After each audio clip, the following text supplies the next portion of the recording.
স্তম্ভ আর এই স্তম্ভ আমরা নির্মমভাবে সঙ্গে আমরা জুলাই যোদ্ধাদেরও নির্মমভাবে।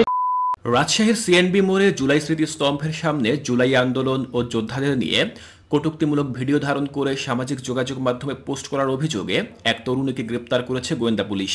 গ্রেপ্তার ওই তরুণীর নাম শেখ মিপ্তা ফাইজা, যিনি নিষিদ্ধ ছাত্রলীগ কর্মী বলে জানায় পুলিশ।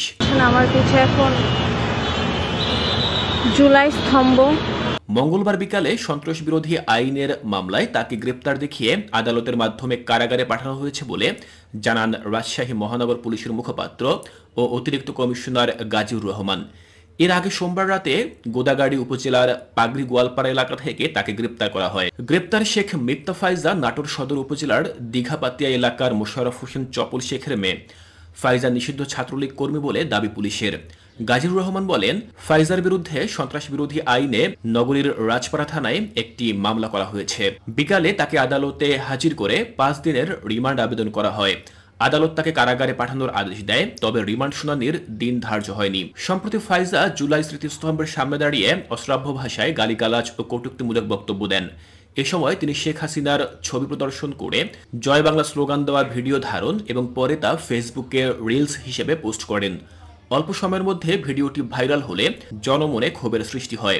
স্তম্ভ আর এই স্তম্ভ আমরা নির্মমভাবে সঙ্গে আমরা জুলাই যোদ্ধাদেরও নির্মমভাবে সঙ্গে আমরা জুলাই।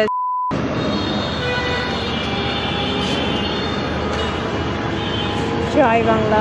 তবে শুধু জুলাই আন্দোলন নয়, বিএনপির ভারপ্রাপ্ত চেয়ারম্যান তারেক রহমানের বিরুদ্ধেও অশালীন বক্তব্য দিয়েছিলেন এই তরুণী, যা সামাজিক যোগাযোগ মাধ্যমে সমালোচনার জন্ম দেয়। তারেক রহমান জানেন নাকি শুধু ডাকসুতে নয় বা জাতীয় নির্বাচনে পুলিশ জানায়, ফাইজার ফেসবুক সহ অন্য সামাজিক মাধ্যম পর্যালোচনা করে দেখা গেছে তিনি রাষ্ট্রবিরোধী ও সন্ত্রাসমূলক কর্মকাণ্ডে জড়িত ছিলেন। এছাড়া নিষিদ্ধ ঘোষিত সংগঠন ছাত্রলীগের পক্ষে বিভিন্ন পোস্ট, ছবি ও ভিডিও শেয়ারের পাশাপাশি টেলিগ্রাম ও হোয়াটসঅ্যাপে একাধিক অনলাইন গ্রুপ পরিচালনা করতেন ফাইজা। গত 25 অক্টোবর তানভীর আহমেদ সুইট বিষয়টি রাজশাহী মহানগর গোয়েন্দা পুলিশকে অবহিত করেন। পরে সোমবার রাতে ফাইজাকে গ্রেপ্তার করা হয়। পুলিশের অতিরিক্ত কমিশনার গাজীউর রহমান বলেন, প্রাথমিক জিজ্ঞাসাবাদে ফাইজা নিজেকে নিষিদ্ধ ঘোষিত ছাত্রলীগের সক্রিয় কর্মী বলে স্বীকার করেছেন।